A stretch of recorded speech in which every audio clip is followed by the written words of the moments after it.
First of all, good afternoon, Sir Cipriano. Thank you for giving us an opportunity to interview you for our subject. Wala sa panahon, sir, tanong ko, kumusta yung adlaw? Karon sa trabaho karon murag loaded yun pero okay naman pero okay ra naman. So, di na ito magdugay sa mga tanong. So, may pulo question para sa inyo. First is, what possible careers that a graduate of BS Forestry can prepare for? Based sa ako ang hindi ka mag-focus sa forestry. All I can say is well versed with ang mga student with hindi ka no safest lang. Isa sa akong makita ang career path yung sudlan din nila isa is kana sa government yun. Pero mostly karon yun is mas daghan na gid ang involved with sa mga non-government organizations kaya ang graduate man gud sa forestry labi na kaya sa inyo is fully equipped na gid siya sa school pa lang. So again dila naman matakol na may ilang mga experiences sa field dili lang kayo more on sa theory but also tutudlan din sila sa may tabo din sa field. So I believe daghan ang matuan sa students. Siguro, para sa inyo, sir, unsa may best nga term nga pwede nga makuha pag-graduate sa forestry? Best na Option na trabaho nga makuha?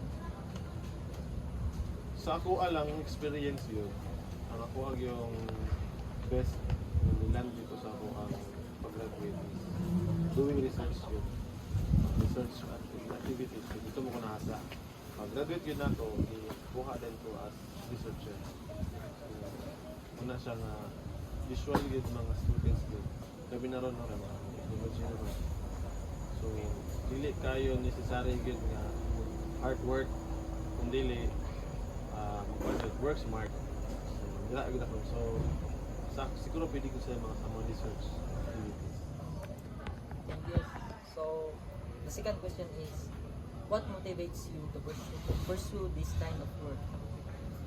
Okay, so sa tinood lang ang pag-istorya ko, gikan yung focus sa actually ambak-ambak mo na ko ang naman naman siya. So, kuan ibalin ko sa LGU. Actually, gikan ko sa LGU, nihawa ko way back 2014, year 2014. And then, ang ako lang yung handle is fully equipped ko moto nga ni undergo ng mga research projects. Kaya gusto na ko mabalik ko sa LGU na matabangan ako ang lugar gid. Most especially nga sa mapping side na mo sa mapping side. So muna ako ang yung gihandom gid nga muna gusto ko tabangan ang LGU sa ako ang knowledge na nag-use.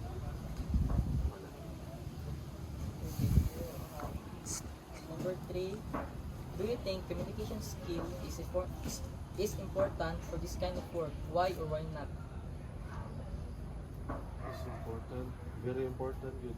Again, sa kanya nga trabaho manggod, dili lang kay more on paperworks. Mas daghan gid ang stakeholders activity. For example, yung mga istorya ng mga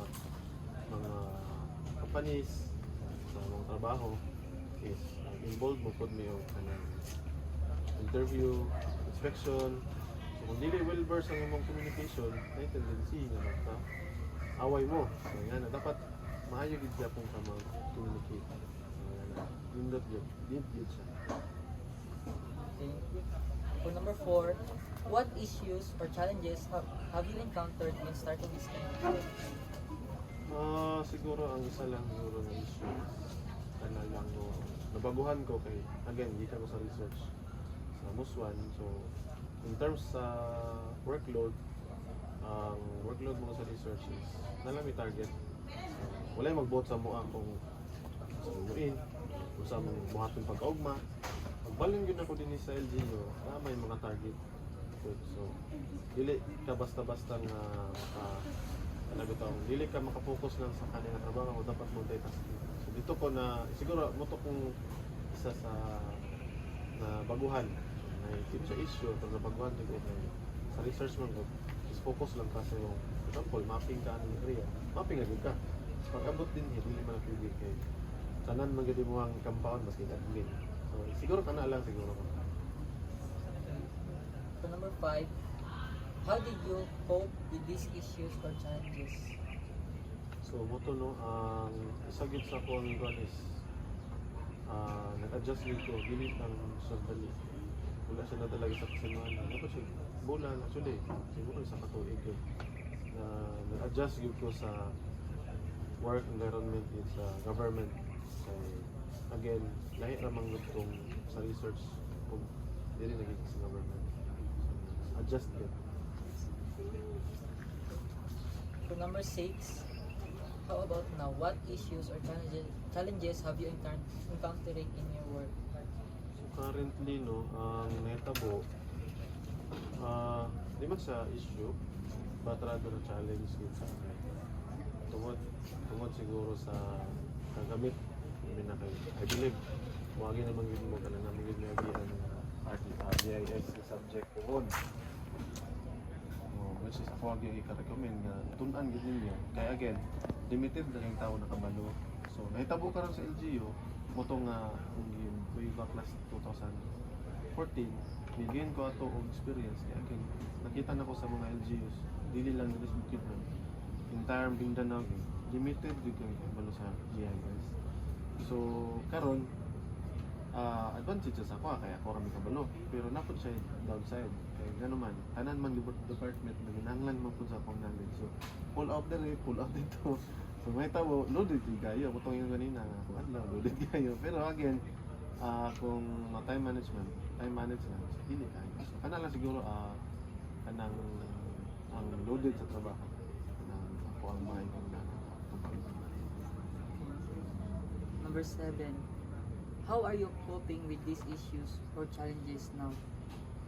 so mo to siya no actually ang kitabo sa akin ay masakripisyo na pinas ako major task kabalo ko mga kauban na ako'y task to DJ pero usahay mas kanabitaw mas kinsa gid mas priority kaya again kung work na ka sa LGU dili lang kay ang office lang ang ginagawa so LGU as a whole magod represent sa kanan so kung naamay mas kinahanglan human nun for example plan so priority yun maski pagpili ko dira ng office ang isa ginana is time management as well as kanang magpahibalo gid sa akong superior na sila gid superior na sila na magstorya na ko ilaw pa ko sa superior on mod so yan na time management. Thank you. For number 8, how important is your work in our society?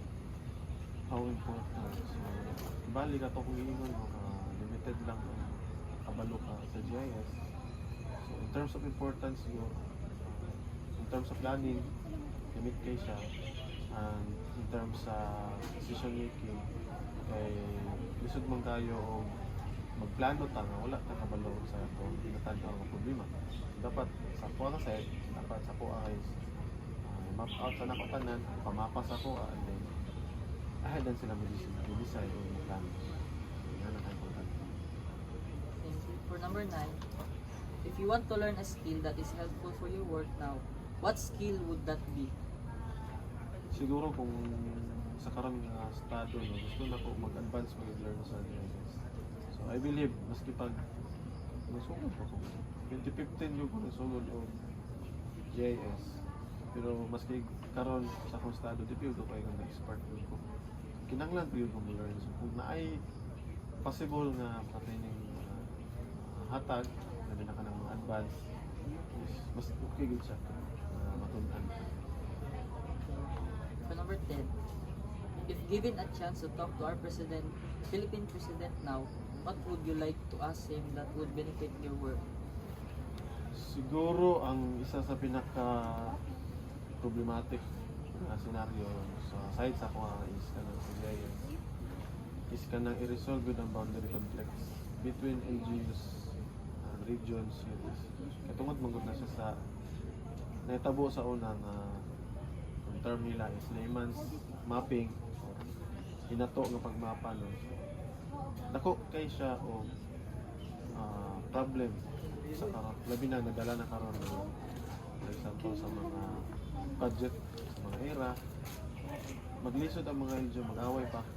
So, siguro kung ako ang makastorin ako si President, ako yung mungkahe din siya is to revisit no, ang boundary dispute, boundaries entire Philippines, so dili ra sa Maraman, tanan man ang Pilipinas. Kaya para win-win solution.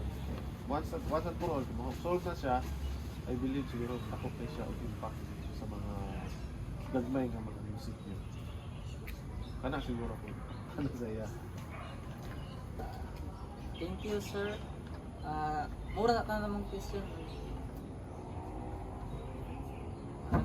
Sasabihin nga, thank you, sir, sa pag-hatag sa mga time na interview ka. No problem. Okay.